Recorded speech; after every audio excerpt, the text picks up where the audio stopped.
So today I decided that I would show you guys every single assist and turnover from the Indiana Fever's last game against the Washington Mystics, break down how they happened, and just kind of prove Aliyah Boston's point that a lot of these turnovers are just chemistry, and a lot of these assists are simply brilliant. Nobody can do what she does when it comes to passing, and I'm talking about Caitlin Clark. So let's get into the video. So I'm just going to go down the line of when these plays happened in the game, and Caitlin Clark happened to have a turnover before she had an assist in this game. Now this first turnover was simply a miscommunication. Aliyah Boston is cutting to the paint because she's expecting Caitlin to get it to her there, and Caitlin is expecting Aliyah Boston to come to her for the ball because she's trapped. And being on that sideline is very bad for defenders. You hear offensive players, you hear commentators talking about it all the time because that sideline traps you. So it was a real bad predicament, and it was a miscommunication because they weren't on the same page. But on to the next. Now this next play is an assist, and guess what? I don't know if you guys saw my video yesterday, but this one was off a rebound. A rebound. When Caitlin Clark gets rebounds and pushes the pace, good things happen. She's pushing the pace, and Aliyah Boston is cutting. She's in front of her, and she's running to the paint, running to the spot, and Caitlin Clark is going to get that pass off. What a beautiful pass. What a Steve Nash pass right there. That was poetry in motion. Now this one is another assist, and they're also pushing the pace. Technically, they weren't pushing the pace. It was off a steal, but the steal came, and Christy Wallace was smart enough to give the ball to Caitlin Clark. What another beautiful pass by Caitlin Clark. I mean, just her teammates are learning if they run to their spots, they're going to be found. Beautiful poetry in motion. I was almost done talking, but shoot, man, can we just talk about that pass for a second? Because she threaded that needle, that was ridiculous. That is really a Steve Nash pass, and I don't see many players in the W who can make passes like that, and we'll talk more about that later in this video. Now, a couple things happened in this next play that I really liked. For one, you got that Caitlin Clark Kelsey Mitchell connection. If you saw my video last night, I talked about how Caitlin Clark and Kelsey Mitchell need to have that connection, and Kelsey Mitchell needs to be a cutter because it's going to benefit her a lot. Right here, she's cutting, and also Aliyah Boston set a terrible first screen, but her second screen, because there was two screens in this play, the second screen in the paint was very beautiful, opening it up. And you know what? Caitlin Clark drew defense. It was a real easy play. It wasn't anything flashy or spectacular, but the fact that Caitlin drew defense and she drew attention and they were able to capitalize off that by a good play was really good. And shout out to Coach Sides for the play call, because that one was beautiful. Now, I know I said I'd show you guys assists and turnovers, but this one was just a pass I really liked, even though they did not capitalize on the opportunity. They run a really good action to go with Caitlin. She passes it to Aliyah, and she has an easy look. She misses the layup, and it is what it is. But great rebound by Aliyah Boston. She passes the ball to Alyssa Smith, who ends up making the layup anyway, and I think it was an and one, so great for them.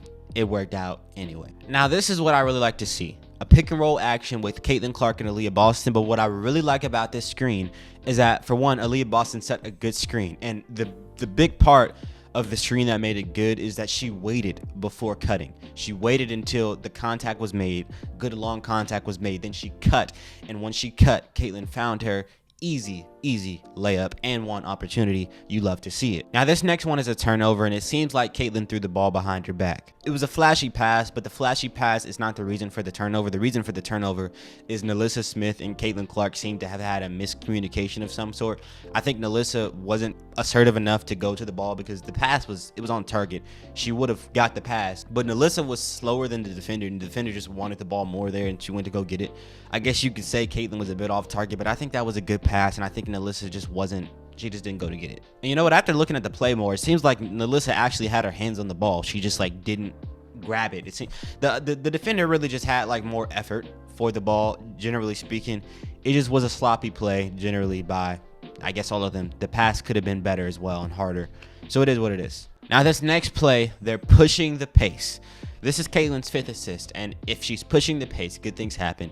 Christy Wallace is learning that if she just goes to the rim and she gets to a spot where Caitlin can pass her the ball, good things are going to happen. Now this one was a good pick and roll, even though Aliyah really didn't set the pick.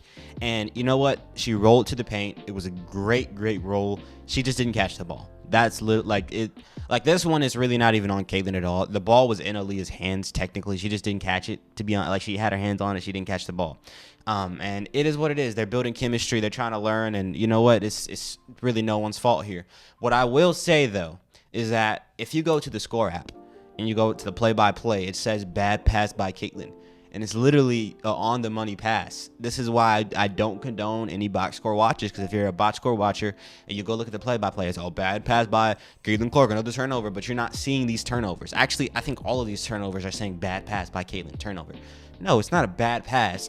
It's just, I'm showing you, so I ain't got nothing to say. Now this one is another turnover by Caitlin Clark. I think that was a bad screen by Aliyah Boston just because she let go too early. I don't think that affected the play though, because Caitlin Clark just threw the ball too high. That was just, she just threw the ball too high, and that's where that turnover comes from. Now this next turnover is one that I think a lot of things went wrong here.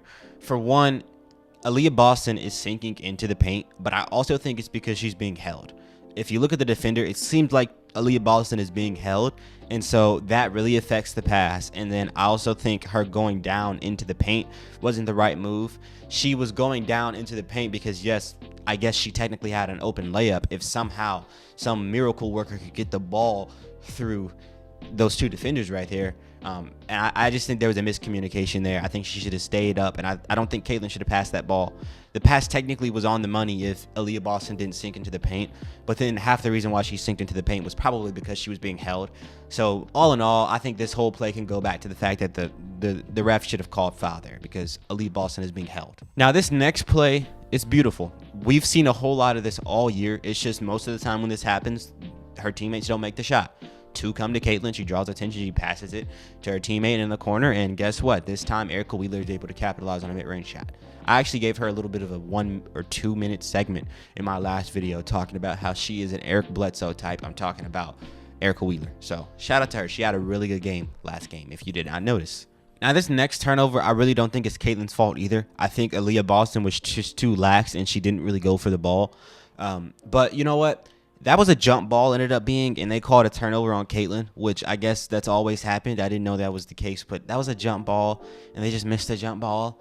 So, like, they're calling out a turnover on Caitlin, and if you go on the score app, it's going to say bad pass, which, I mean, sure, that led to the jump ball, but technically, like, if they would have won the jump ball, would it still have been a turnover on Caitlin? Can somebody tell me that? I don't really know. I really don't feel like that should have been a turnover since it was a jump ball, and them losing the ball was based on them not winning the jump ball. Anyway, I showed you 6 turnovers and 6 assists by Caitlin Clark. It shows that she's an amazing passer. They're figuring this out. The assists were so much better. The turnovers were so minimal, just little tweaks and those won't happen. And I want to talk about a few things. For one, half of Caitlin Clark's assists were from pushing the pace. I talked about it in my last video. I've talked about it in many videos. When they push the pace, when Caitlin Clark is getting rebounds and pushing the pace, or when somebody's getting a rebound, immediately give it to Clark, they push the pace, good things happen for this team. When her teammates decide that they're going to cut and they're going to put themselves in the position to catch a pass from Caitlin Clark, good things happen for this team. You love to see it. And also, another half of her assists were to Aliyah Boston. So this connection, this chemistry that's building between Aliyah and Caitlin is beautiful. They combined for 40 points last night. If you add in Kelsey and Mitchell, they all combined for 62. I love what I saw from Aliyah Boston and Caitlin Clark, and also Kelsey Mitchell. I love this big three, but the big two between Caitlin Clark and Aliyah Boston, that little chemistry, that little pick and roll that we're seeing right now is something that's really becoming beautiful. All in all, Caitlin Clark is an amazing playmaker. And you know what? People talk about her scoring all the time. People, look at all the three-point shots and the record she's broken when it comes to scoring in NCAA. People don't focus on the fact that this woman can pass the ball. Man, I was watching her in college and the commentators were talking about it. And you know what? But the first game I saw of Caitlin Clark, she wasn't scoring that much, actually. She was making a lot of assists, and the passes were so on the money. I mean, this woman will have 15 assists, just pure great passes. She really reminds me of Steve Nash, almost like a John Stockton type. And you know what? Tyrese Halliburton, you know what? He plays for the Indiana Pacers, and you've got the Indiana Fever. Indiana is really blessed right now. Y'all have an amazing basketball state when it comes to you have the Pacers, such a fun team to watch. My favorite team to watch throughout the whole playoffs was the Indiana Pacers, and then the Mavericks were a close second. And do you know what? Her, Caitlin Clark, and him, Tyrese Halliburton, they both play in the same way. I really like how they push the pace. They're best when they're pushing the pace, and they both have bigs that really benefit from running. Miles Turner is somebody that Aliyah Boston can really look to and kind of mimic how he plays, because Caitlin Clark already is pushing the pace like Halliburton. If Aliyah Boston puts herself in the positions that Miles Turner puts himself in, good things are going to happen. I love to see it, and I like the comparison between, the Indiana Fever and the Indiana Pacers and both their point guards, because it seems like they're both pushing the pace as a team, and their point guards benefit and get a lot of passes or a lot of assists when they push the pace. So I love to see it. Caitlin Clark is an amazing playmaker. People can talk about her scoring and her three-point shooting all day, but people always leave out the fact that she's a playmaker, and she's so valuable. She has the Steph gravity, and she has that playmaking as well. That is what makes her so high value. That is what makes her the Rookie of the Year by far, because, we can talk about scoring all day, but can you playmake? Can you set others up? She can. Also, this video shows that her turnovers aren't always her fault. I won't tell you how many were her fault and how many weren't. I'll let you make that conclusion for yourself. But to me, it seems like it's a lot of chemistry. Other than that, I showed you her turnovers. You make your own conclusion. If I see anybody in the comment section talking about, yeah, she's terrible playmaker because of the turnovers, you know what? I can't take you seriously. I just can't take you seriously, man. It is what it is.